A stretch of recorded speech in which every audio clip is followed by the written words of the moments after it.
ഇന്ന് സംസാരിക്കുന്നത് ഗർഭകാലത്തിന്റെ 34ാമത്തെ ആഴ്ചയിൽ അമ്മയ്ക്കുണ്ടാകുന്ന മാറ്റങ്ങൾ, കുഞ്ഞിന്റെ വളർച്ച, എന്തൊക്കെ കാര്യങ്ങളാണ് ശ്രദ്ധിക്കേണ്ടത് എന്നതിനെ പറ്റിയാണ്. ഗർഭകാലത്തിന്റെ അവസാന ഘട്ടത്തിലാണ് ഇപ്പോൾ നിങ്ങളുള്ളത്.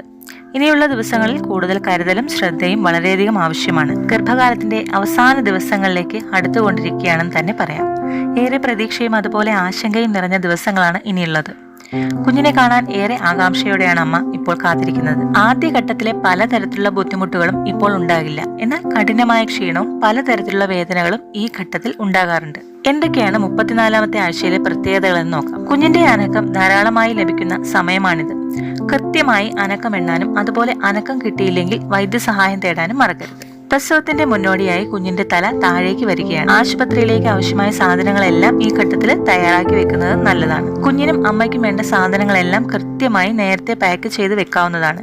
കുഞ്ഞിന് ഏത് നിമിഷവും പുറത്തേക്ക് വന്നേക്കാം. യഥാർത്ഥ പ്രസവ വേദനയും ബ്രസ്റ്റണിക്സുകളും തമ്മിലുള്ള വ്യത്യാസവും മനസ്സിലാക്കേണ്ടത് ഏറെ പ്രധാനമാണ്. ഇനി കുഞ്ഞിന്റെ വളർച്ച നോക്കാം. കുഞ്ഞ് ഇപ്പോൾ പൂർണ്ണ വളർച്ചയിൽ എത്തിയിരിക്കുകയാണ്.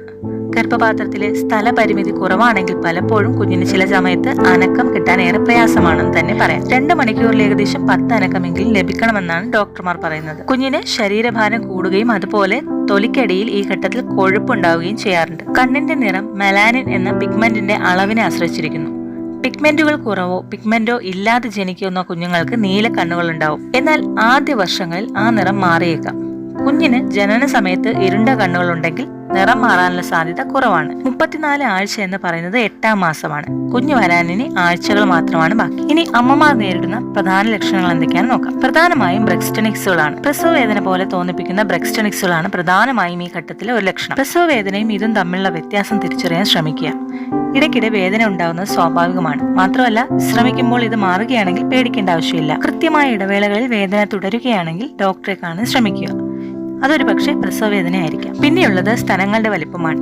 അവസാന ആഴ്ചകളിലേക്ക് അടുക്കുമ്പോൾ സ്തനങ്ങളുടെ വലിപ്പം കൂടുന്നത് സ്വാഭാവികമാണ്. തൊലി വലിയുന്നത് കാരണം ചെറിയ ചില ബുദ്ധിമുട്ടുകൾ ഈ ഘട്ടത്തിൽ ഉണ്ടാകുമെങ്കിലും അത് സ്വാഭാവികമാണ്. ചർമ്മത്തിൽ ചൊറിച്ചിലുണ്ടാകാനുള്ള സാധ്യതയും വളരെ കൂടുതലാണ്.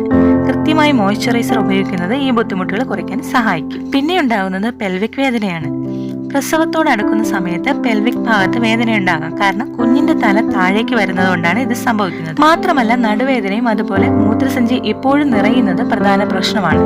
കുഞ്ഞ് താഴേക്ക് വരുന്നത് കൊണ്ട് തന്നെ ആദ്യഘട്ടത്തിൽ നേരിടുന്ന ശ്വാസതടസ്സം പോലുള്ള പ്രശ്നങ്ങൾ ഇപ്പോൾ കുറഞ്ഞേക്കാം. ചെറു ചൂടുള്ള വെള്ളത്തിൽ കുളിക്കുന്നത് ഈ വേദന കുറയ്ക്കാൻ സഹായിക്കും. പിന്നെയുള്ളത് കാലിലെ നീരാണ്.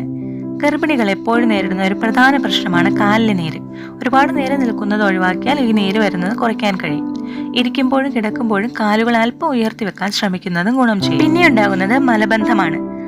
പല കാരണങ്ങൾ കൊണ്ടും ഗർഭിണികൾക്ക് ഈ ഘട്ടത്തിൽ മലബന്ധമുണ്ടാകാം. കാരണം ഗർഭാവസ്ഥയിൽ മലബന്ധം ഉണ്ടെങ്കിൽ ധാരാളം വെള്ളം അല്ലെങ്കിൽ മറ്റ് പഴച്ചാറുകൾ, പഴങ്ങൾ, പച്ചക്കറികൾ, ധാന്യങ്ങൾ എന്നിവ പോലുള്ള ഉയർന്ന ഫൈബർ ഭക്ഷണങ്ങൾ കഴിക്കുന്നത് ഇത് കുറയ്ക്കാൻ സഹായിക്കും. ദഹന വ്യവസ്ഥയെ സഹായിക്കുന്നതിന് നടത്തം അല്ലെങ്കിൽ മൃദുവായ വ്യായാമങ്ങളൊക്കെ ചെയ്യുക. ദഹനം മെച്ചപ്പെടുത്താൻ ഒരേ സമയത്ത് ധാരാളം ഭക്ഷണം കഴിക്കാതെ ഇടവേളകൾ എടുത്ത് കഴിക്കുന്നത് ഗുണം ചെയ്യും. അപ്പോൾ ഇത്രയുമാണ് 34ാമത്തെ ആഴ്ചയിലെ വിശേഷങ്ങൾ. ഇന്നത്തെ വീഡിയോ നിങ്ങൾക്ക് യൂസ്ഫുൾ ആയെങ്കിൽ ലൈക്ക് ചെയ്യാനും ഷെയർ ചെയ്യാനും മറക്കരുത്.